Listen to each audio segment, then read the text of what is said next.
Thank you so much to Kathleen Brigham of the Learning Consultants for sponsoring this video with Ryemarkable Mom God-is Rivera. Hi guys, I'm Liz Woods and I'm here today with God-is Rivera. God-is is the mom of one adorable daughter and she is the Global Director of Culture and Community at Twitter. Thank you so much for being here today. Hi, I'm so excited to be here. Thanks for having me. So tell us a little bit about you and your work at Twitter. How did you get started there? Oh man, it was a very interesting road. Just a little bit about me. I'm a boogie down Bronx, we call it, native from the Bronx. Spent most of my life there and then did some growing up after my mom got a job in Greenville, South Carolina. So a little bit of a change. Yeah. So I lived in the North and the South, and my dream was always to be a journalist. I wanted to tell the stories. Being a Black woman from a very proud Black family, I just felt like we had so many stories to tell. So I originally wanted to work in magazines that spoke to my community, like Essence Magazine or Jet or Ebony. That was kind of what I thought I would do with my life. This is before the invention of social media. And then as I got kind of more into my career and in school, social media kind of popped up on us. And it was this kind of fork in the road where you were young enough to kind of be at the forefront of this new industry. And there weren't a lot of people in offices that really kind of understood it. And even though we didn't get to learn much about it in college, it was just kind of something that I tripped and fell into as I started my career, and started off a little bit in marketing just to try and eventually make my way to journalism. And then I said, you know what, I actually really like this. And so that was kind of what led me on my path. So I've always worked in social media. I've done it for around 15 years now, which is insane. Yeah, to think about. Social media has really kind of shaped my life. I always say the joke is I met my husband on MySpace. And so our whole family is because of social media. And so to end up at Twitter, it's very much a part of my entire life. And so I kind of just started in marketing and slowly, started to learn as businesses and brands got more involved in using social media to speak to audiences. And it became very legitimate in the early 2010s. I took off kind of in the advertising industry, and that they started to carve out what would be like social strategy organization. And that was kind of where I rose. And so my job was to tell some of the biggest brands in the world. I worked with Johnson & Johnson, just huge brand, city of Miami. And it was my job to say, okay, here's what you put on YouTube. Here's what you put on Facebook. Here's how we use Twitter. Here's where we need to connect with young people on Snapchat or Google Plus, RIP, and some other, networks that aren't even here today anymore. Yeah. So in doing that, I kind of really, really based my career on how to connect with people through social media. And ultimately, that really brought me to Twitter. So, wow. Short story. Yeah. And so much is going on in the news with Twitter right now. What kind of changes do you see happening at Twitter? And what are some of the challenges that you see just in corporate America or specifically at Twitter? Yeah, I know Twitter it's like such a almost polarizing, right? People usually have really strong feelings about our platform. About everything. About everything. And they bring those opinions and feelings, to our service. But I will say, I started really on that path a little before. I'll talk a little about how I got to Twitter and the work that I do there, because I think it really shapes kind of this moment that we're in. And being in advertising and being charged with how to connect with people, I, as a Black woman who's often the only person of color, the only Black person, the only Black woman on the strategy teams, was really struggling to be like, how are we connecting with an entire US or even global audience? And we are not even made up of different people in our own teams. How are we connecting with people from different classes? As a Black woman, I have a mini family some who live below the poverty line, some who've made it to above. So that kind of, perspective is something that I have, but not for a traditional kind of mostly white, mostly male in advertising who do strategy or creative. And so I really started to challenge the systems that we use to connect with other groups. And so with Twitter, I felt like Twitter is all public. People use Facebook, but it's usually people that you know or friends with that you've accepted. It's not, I can't see everyone's public kind of data, and I can't see their public thoughts.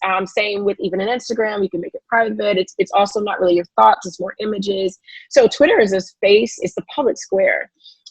Everything is private. Everything is public. And it's all out in the open, however you feel. So you start to almost learn who people are through their own words. And that is extremely powerful for historically marginalized groups like Black Americans, like women in Saudi Arabia, like people in places where they've been sidelined or even persecuted, or not in spaces where they could have kind of mainstream access and tell their side and perspective.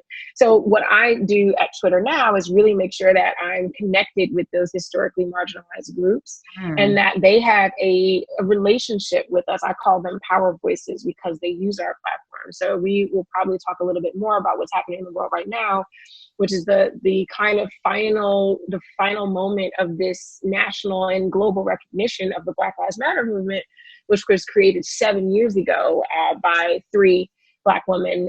And that was even a continuation of, like, as you mentioned at the open of the call, centuries of racial injustice in our country. And so now at Twitter, what we're seeing is really how do we better connect with those groups? And I was proud that I've been there almost 2 years now. And we really started the work in the connection before, I always say, before things were on fire. We knew that it was something that mattered. And now in the moment, we were able to dive in and see how we could best support and amplify this community because we had built some trust with them. And that is, I think, where corporate America failed miserably. As I spoke about before in advertising, it was just normal that I was the only Black woman, or maybe I wasn't before I even started working at many of the agencies where I was. And it was fine. People were complicit along all sides, and there were people who were Black or of other, perspectives, non-binary, and in all different ways that just weren't being represented. And everybody was okay with that, except for the people who were fighting to be included. And so now I think that corporate America has to really sort of face and atone for the fact that they were complicit in excluding people, or saying that the status quo was just mainly white, straight, usually affluent people, and that is not indicative of the entire scope of the public, and it's not fair for those that are left out of that. And I think now we're at this moment where corporations, some are scrambling, some had started to kind of work on this, some are like, oh my God, I didn't even think about this until I had to. Some are like, I don't really believe in this, but am I going to lose money on Wall Street? I mean, there's a ton of reckoning that's happening, and I think I'm really. It's a bittersweet moment to see it happen when you've been yelling at the top of your lungs that it should happen for a long time. Right. Yeah. It's really valid points. And how do you, what do you anticipate? Do you anticipate big changes? Or I feel like sometimes people are skeptical that change will happen, or are you hopeful that things will actually, because I feel like what I've been hearing is we had Barack Obama as our president, and for the average Black American, the day-to-day life still hasn't changed. Are you hopeful that things right now will make a difference? What's interesting is that I remember like where I was standing, and I honestly, it's crazy to say, like, I didn't even know that in my lifetime I would see a Black president. So I remember like Barack Obama winning, and I will say, like, it still didn't feel like as much change in the moment as we are in right now. So I think for me, it was great to have like one person, but I am more excited about seeing systems dismantled and rebuilt. And so, it was great to have one person as like a president, but like there was still a huge system that he had to, and in many ways it did, hinder some of the progress that he himself tried to push through. But, I think that what we're looking at now are looking at systems of oppression, so, and I mean, we're just going to go into it. We talk about police, and it's always interesting because it's really tough and hard to talk about. And people assume that if you're fighting against police brutality, that you're like anti-police, when not at all. The two things can be true at once. My granddad was a proud NYPD for years, retired police officer from the Bronx in Harlem. And so like, never be anti-police, but I will say that the structure and system of policing has been fundamentally broken since it was created. We in this country started police as what were defined as night patrols or slave patrols, whose job it was to almost terrorize and reinforce systems of segregation around newly freed enslaved people. So to think about an entire system that's been built, right, off of this type of this ideology. It's almost strange that we honestly thought that it could work in a way that was fair and just. And we tried, to reform and stuff like that. But I think we really need to break down the systems that we have just come to know and trust, and think about what is a way to, police the public that is fair and just for all, and also safe for all. And so things like that, I just use the police as an example because we're really talking about that. And there's a ton of ways and different thoughts that people have on how to do that. And some I agree with, some I don't. But I think those things need to be really dismantled. So now what we're seeing in corporate America, we're seeing systems challenged, education, housing discrimination, how it lends to the continuation of separate but not equal. Those are things that even in the 8 years that we had Obama president, we were still kind of functioning under the society with these.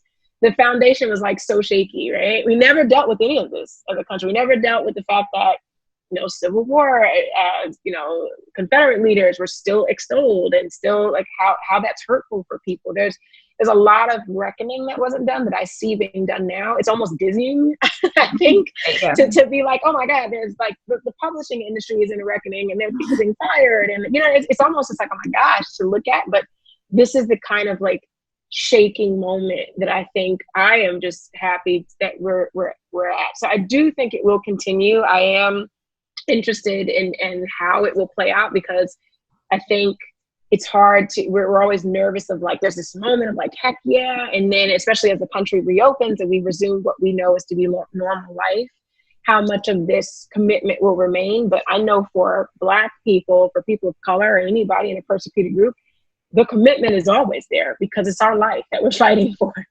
Right. There's never a choice. So we will be on the front lines of making sure that continues. I hope I'm not talking too long. I'm sorry. Not at all. No, please. I love what you're saying, so I want to hear more. And one thing that I've noticed here in Rye that's been very inspirational is that young adults and teenagers have really almost led the charge for change here in Rye. Specifically, there were a few peaceful protests. There's been a petition to get things changed at Rye High School. And even because of it, I think because of them, the superintendent has responded and, he's making change. But for moms, I feel like there's a moment right now where we're all trying to re-educate ourselves on American history and figure out, what everybody's reading books. And like you said, there's lots of talks being listened to. But what would you say would be the way to go forward? So this is not just a sprint that we're doing and gaining all this knowledge, and then, in 6 weeks we forget about it and move on to the next topic. But how do we make this more of a marathon where we're continually working at this? Yeah. And I think, I think it's also just kudos to the young people. I talk about being in social media for 15 years, but that means that there's a 10th grader that's all they've ever known, right? They grew up in this, or 18-year-old, or there's this group who's only been like, well, people are right here showing us what's wrong. What do you mean you're ignoring it, right? Yeah. It's absurd for them to feel like there was ever a moment in which someone says there's police brutality, we see the video, what are we doing about it? How are we not doing anything? We saw that same thing happen around legislation around gun ownership and rights there, when it's our children who are, feeling the effects of safety with no legislation around things like that. And they're kind of like, this is ridiculous. So I love hearing that they're the ones on the front lines of this. And I think what we can do to support them is, like you said, to continue to challenge those ways in which, even if it's hard to look at, and I mean, everyone has their own levels of prejudices, right? It's not just like every white person should feel like they are the only ones that have done wrong. I mentioned class before. There's ways that we can be, prejudiced in class, or just complicit in things that we don't think about. So we can all do the work every day. But I think what moms can really do is start to really pay attention and be tuned into some of the things that are happening, and then start to have those conversations with their children. Like, what does that mean? What happened? Okay, we saw that there's a huge uprising around, George Floyd and his death, and Breonna Taylor and many others. What does that mean? How does it make you feel? Well, why did this person get arrested for what they did, but then in another state that those people were not arrested? What does that look like? What are the systems that hold that in place? And I think having those conversations with a lot of the young people who are on the line, who are like voraciously reading through not only other people's perspectives, but history, and then like non-whitewashed versions of history that you can find, really, they're experts at, delving through this information. It could be really helpful to just get used to having those type of conversations, so that kids know, like, yeah, we talked about that growing up. We talked about what it meant to have a no-knock warrant and someone kicked the door in and they murdered this woman. And it doesn't mean that we hate police, but that police should, be complicit in state-sanctioned violence, and having that language and being able to talk about that, or having an uncle that doesn't agree and being able to have a conversation with them and say, well, I actually feel this, and I know there are some people who feel like you. So I think what happens is people get so afraid to say something wrong that they never have the conversations, and then they grow up and then they get a job and then they're in charge of hiring people, and they're still afraid to have those conversations. So the more we can get ourselves uncomfortable, even when we don't know all the answers, just giving kids the space and the language to talk it through, I think helps them to navigate the world better and not feel like, ooh, I don't want to get into that. So, Right. that Yeah. kind of Well, stuff. I think there's the fear that you're going to offend someone, so better to stay Right. quiet and not Right. offend. But in reality, the silence is the most deafening part of all of this.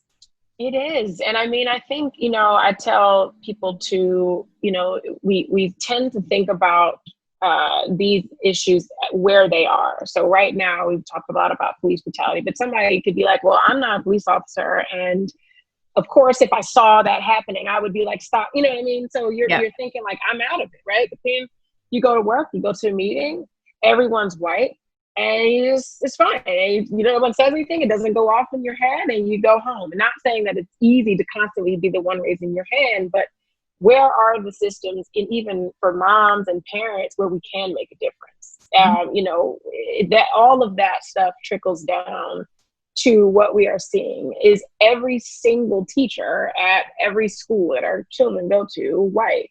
And is every neighbor, are we standing up for systems that we are in, through work, through industry, through church, through places like that? Are we making sure that we know that we're challenging those places as well? And then thinking about things like microaggressions. And I remember once, it's a lot of stuff that people don't realize they say. And I think it's hard because there's a lot of emotion and pain attached to this stuff, right? So it's hard when you hear something that feels unfair for people not to lash out. And I get the fear in that, but I do think it's better to have the open conversation. I remember I was working on the city of Miami as a client, and we were talking about South Beach. And I will say, just because of class issues, a lot of people felt that, for the East Coast, the South Beach was an attainable vacation for young people of color who may or may not have had passports or were able to afford international flights, right? So it kind of became this little bit of a mecca. It's also kind of a hip hop kind of town. There's a ton of rappers and stuff who kind of were from there and stood there. So it became a very black and brown young vacation. And, then as I remember someone in a meeting saying, well, we don't really want to talk too much about that area because it's a little too urban. Mm-hmm. And I'm like, oh, well, my little cousins just went there. You know what I mean? And, and there's a ton of things to think about, right? Why is there class disparity? Why, there's a million like things that trickle down to what that is. But, to have had someone else in the meeting stand up and be like, well, what does that really mean? Are we saying that it's Black and brown youth there? Because we can talk about why that is. And is it over police because they're there? Is it actual rise in crime, or are we just scared of Black and brown youth? And, just a small moment. There's a small like throwaway comment, but it was still like completely just condescendingly, casting to the side a whole group of people that were being criminalized without even being like in the room. Yeah. And so I think those are moments that we can do as parents to have that same kind of like, well, hold on, like, can we just take a minute and really think about this? Like, what are we saying here? And I think that those kind of moments, they're not easy, they're hard, and you're scared you're going to be embarrassed, and you're scared to be the person who's like, oh, she always has to bring up race. And, what I do think about this moment is that we've kind of at least gotten to a point where people can be like, well, I kind of get why they're bringing up race. We're all trying to deconstruct. Finally, right? Yeah. Sorry, I know I'm talking a lot. No. But I really can't agree with you more that every single person, every teacher, every mom, every Yeah. neighbor, I mean, that I got the chills when you said that, because I can't agree with you more on that. It's really important that we all unify and all take Yeah. steps towards our future, our hopeful future. Yes. I think, and I will say, Rye it's very affluent, and I think we can all know there's not much diversity here, and I think we're clear on that. But I think by having a community like Rye start to be committed to this type of racial equality is what turns this nation around. Yeah, actually, you're making me think of something else. I feel like Yeah, sure. Rye prides itself on its education and being intelligent and almost being inclusive of all type. There's lots of Yeah. Europeans here and all types. Yes. Yeah. A ton of international. Yeah. Yeah. But what do you feel are the blind spots here? Like, what do you feel like could be changed that we don't even think of? Yeah, and I think, it's just this idea of, I think also just, you talked a lot about history. I talk a lot about history and how things came to be. And, there's a great article right now by Nicole Hannah-Jones. I don't know if you were familiar with the 1619 Project, where she really talks about kind of the wealth creation through slavery and through tons of other sort of legislation that kind of left Black Americans out. But she does a great job of kind of showing how neighborhoods formed and how schools formed. And even though we are here, a lot of what happened in the United States was just people accepted exclusion. And then they kind of were like, well, this is great, but this is just who can afford to live here. And this is just the school that we have. Like, what have we done wrong? We worked hard. And I get that. But there also, I think, through history has just been an exclusionary component to that. And so I think it's important for people from here to talk to their children about what that means. And then even also, maybe it's worth checking out a local theater in the Bronx one day. Maybe it's worth like going to Dance Theater of Harlem and doing that around the holidays, by letting our kids be in these bubbles that were created through centuries and decades of exclusion, sometimes more malicious than others, sometimes more conscious than subconscious. I think it's important for our kids to know, like, we can also do things to make sure that we take ourselves out of this bubble and we, show our children other perspectives and other things as well. And so I know, that it's probably not normal or not normal, but maybe something that doesn't always come up. But those type of, like I said, this community, it has a lot of power in being one of the types of communities across the US. And if we can start change here, we can start change with some of the more affluent, some of the more people who remain committed or start this commitment to racial equality. I think it really can break down a lot, even more so than like we could pass in legislation maybe, right? You know what I mean? Like we could do more, what would it mean to take your kids to the, Boricua College and see a Dominican dance play at Christmas, and then maybe meet the person next to you and talk to them, and maybe they're from the barrio, and you know what I mean? We don't do that, the way that neighborhoods, and again, just that history were set up, it was very segregational. And, we all kind of stayed in that and we're complicit. And you have someone like me who's traditionally from the Bronx and did, really work hard and has moved here, and I'm glad to be here. But I want to make sure that places where I'm from, the places not, like I said, this is just New York, but there's Chicago, there's Atlanta, there's Florida. There's so many places where people just were okay living separately. And I don't think it'll be easy, but I think what we have in this community is we do have influence, we do have the means, we do have, the wherewithal to create this. To invite other communities in and do town halls, to do more of those kind of collaborative experiences, because I think that's the kind of stuff that we can do on the front lines while we're hoping and wishing for a government to do more to try and speed up some of the harm that's been done. And that kind of stuff I think makes a difference. And so I talk about so many kids, when they get to school, it shouldn't be like, this is the first Black person you've known, or is this the first person that you've known from Venezuela or Central America? This is the first immigrant you've known. This is the first refugee family you've met. Like, we should do a better job of inviting people like that and experiences like that into our community, and then also taking ourselves into communities like that, and being committed to learning and offering resources, or extending kind of that olive branch to try and make it less of something that never happens and more of the norm. That I would love to see that from Rye parents, for sure. Yeah. Wow.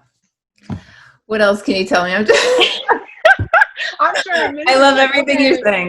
We've had a lot. I just don't want people. One thing I do want is, I know it's tough, and I think I get that everyone doesn't agree, right? I don't think that we would have a world as exhilarating as it is if everyone agreed. But I do hope that people do believe in humanity and believe in equity for that reason. You don't have to agree, but everyone does deserve, life, liberty, and the pursuit of happiness. And they deserve to see their kids be safe and not to have their hearts sink if they're being pulled over, or to be able to go to a good school, or to provide care for elderly, and that's just not where we are right now. So I hope that people will go back to humanity and not feel so much of guilt and shame, or, that people are doing this. We are trying to move forward. And, I think there, of course, will be some just atonement and reckoning and just in doing that, but that it still can be ultimately a path. So I know people get caught up in feeling specifically personally attacked, or like, I'm sick of hearing about this and I didn't do anything wrong. And I want to ask people to just take a moment and, again, think of systems that need to be changed, and don't take things as personally. And say, okay, well, if I'm a part of a system of an affluent neighborhood, or I'm a part of a system of exposing my children to something before they get into the workplace and they have interactions with people from other groups, how can I be a part of a system and make a change? So I think we get stalled sometimes in feeling, from the aggrieved, feeling very upset, which I get. I'm part of that group. And then also people who feel like a little at a loss because they're like, I didn't do anything and I feel attacked and now everyone hates me. But we can't move forward just reveling in either of those places. We have to think about how we can work together to move forward. And I believe very much in small moments making big change. So I think that if we can just do that and say, look, I want to commit to having these conversations with my children, maybe challenging that relative, or providing some more literature to help them open their mind, or taking my child to a place, or to see something, to experience something, or meet people that I wouldn't have considered before this moment. I think, imagine everyone doing that the same week, the same month, right? And then where we'd be a year from now. So I think small moments can create big change. You're amazing. Oh my God, thank you. I'm just a mom. I'm just a mom. Oh my gosh. What else can I ask you? I'm soaking it all in. I want more. Yeah, I appreciate you reaching out. And like you said, I'm no stranger to understanding that this is new and it's not normal yet for people to be having these conversations. I'm really proud of Rye. I'm proud of communities like Rye for doing this work. So, and I do want people just to know that it's a commitment. Remember, it's one that I can't put down. So I ask you not to put it down either. Even if I wanted to, I can't, right? It's always on me. I have to do this work every single day. So I do ask that if you know that there are some people that are burdened with trying to make things better for their own children, their own lives, and their own families, like, please don't choose that to put it down and pick it up. Please hold it with us, and hold that burden, as we have no choice to do. Because I think the more that we can get people kind of sharing that burden with us, the lighter the load starts to become for everyone, right. So I think that is one way of thinking of sustaining things. Even if you think you don't see stuff in the news, you don't see stuff anymore, if it feels like it's fading, remember, it is never fading for me or my child Jordan or my family, my cousins, my husband. So I ask that you continue to be committed. And I think that's I hope that's helpful. Oh, that's so helpful. And I will make that commitment. Thank you so much. I mean, I appreciate you so much for sharing your story and sharing so openly and honestly and taking time to be with me today. Yes, I hope this is helpful. And also, I'm always here if anybody wants to reach out, have coffee. Again, the more we get used to talking about this, the more we get used to facing it head on, the better we'll be for it. So, Absolutely. Goddess, where can we follow you? What's your Twitter? oh man, so follow me at your great risk. No, I'm kidding. I am at God-is Rivera, so at symbol GODISRIVERA. Great. You can DM me anytime, and please do follow. Twitter is a great place to really learn about perspectives that you may not have ever come into contact with, or you want to maybe take stuff in as you learn and get more used to how conversations play out. I know it probably seems like there's a lot going on, and there is, but I think we're really committed to protecting those that deserve to be supported and who have been historically harmed. And we're really doing a lot of work around that, but also doing our best to protect public conversation and making sure that people don't agree. That's okay, as long as they're respectful. We encourage discourse because I think it encourages ultimately, true diversity and learning. So please do follow me. I love that. Awesome. I love it. Follow her. I follow her. She's amazing. Oh, thank you. All All right. righty. Thank Let you me know if you need so anything much. else. Okay. All righty. Thank you. Bye. Bye-bye.